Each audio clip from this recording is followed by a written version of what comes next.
we need to factor such an expression involving the trigonometric functions.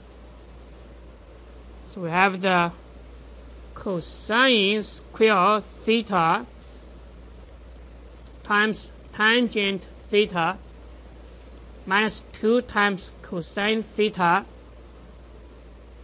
times tangent theta, and then minus 3 times tangent theta.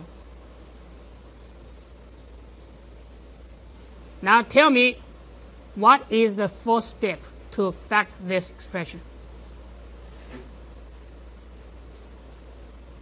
What is the first step? Tangent, right? So every term in this expression have the common factor tangent. So we need to factor out this tangent first. So this is a GCF. Okay, the greatest common factor. So you factor out this GCF, and inside you have the cosine square minus 2 times cosine, and then minus 3. Now, inside parentheses, this is the expression of the type of the trinomial, right?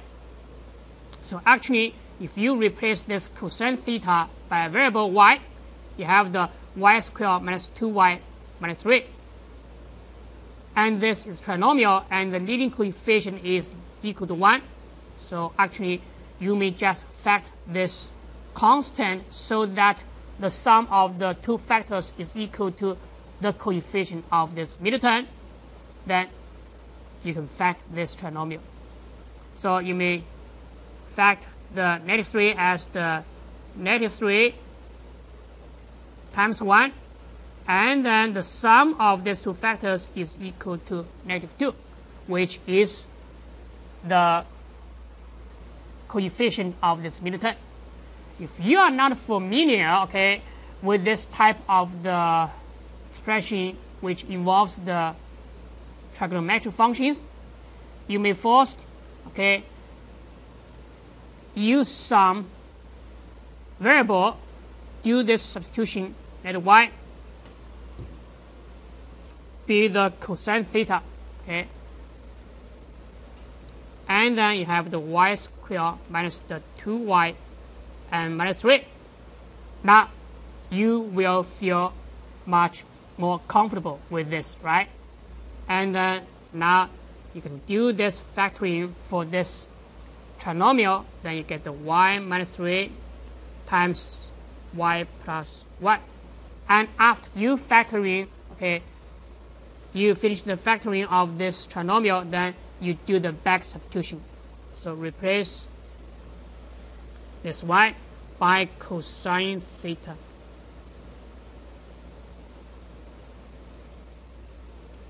And later, after you get used to the expressions involving the trigonometric functions, then you may just directly do this factoring without using this substitution. Okay? Now let's look at the problem 52. We need to simplify this expression. Okay, this 52. Let me copy this problem on the whiteboard.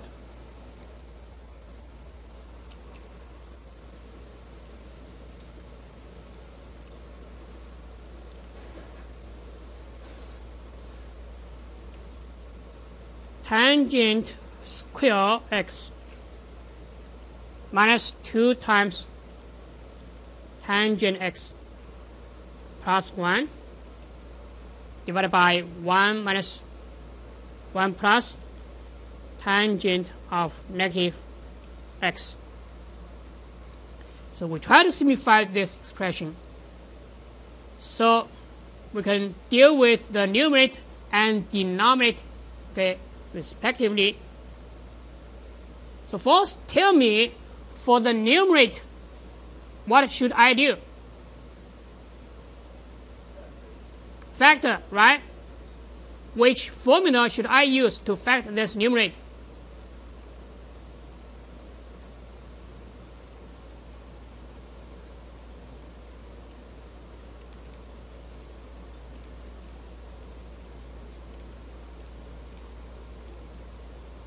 use the perfect square trinomial formula to fact this numerator, right?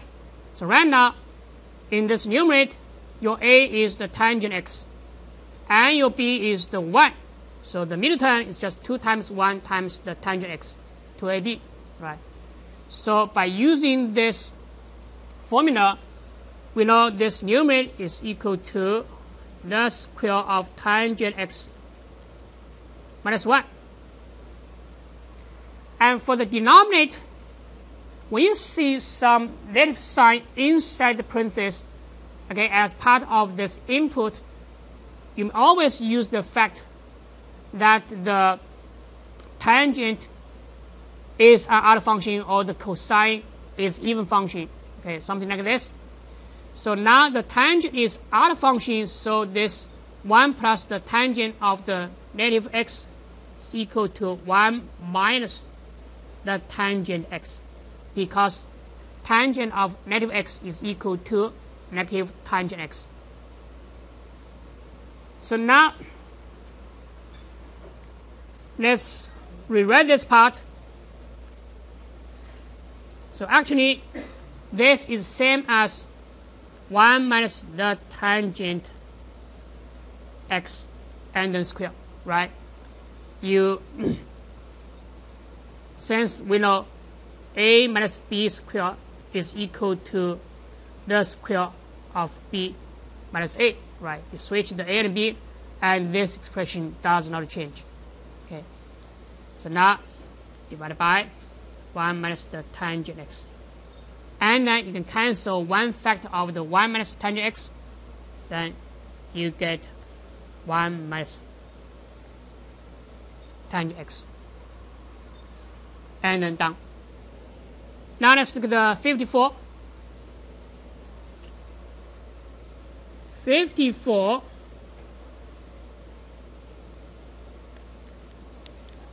we have the cosine square of negative x minus the cosine of negative x divided by 1 minus the cosine of negative x. So I say whenever you see the negative sign inside the parenthesis, always try to use the factor that a function is odd function or a function is the even function, okay, to remove this negative sign. So right now the cosine is even function, so we know the cosine of negative x is equal to cosine x. So this guy is equal to cosine square x, and this is equal to cosine x, and then 1 minus cosine x. Now for the numerator, we can fact out one factor of the cosine x. Then you have the cosine x minus 1. And for the denominator, we can fact out negative 1 so that we have the same factor, okay, cosine x minus 1. So we fact out negative 1, and then we get the cosine x minus 1, right? Now this 2 cosine x minus 1 cancel, then you get the cosine x over negative 1. So that is a negative cosine x. Now let's look at the problem 60 on the page 524.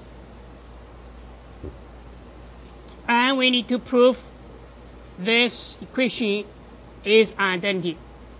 And first, let's look at this problem, and we'll go over the strategy for verifying identities on page 523. So let's go to the whiteboard.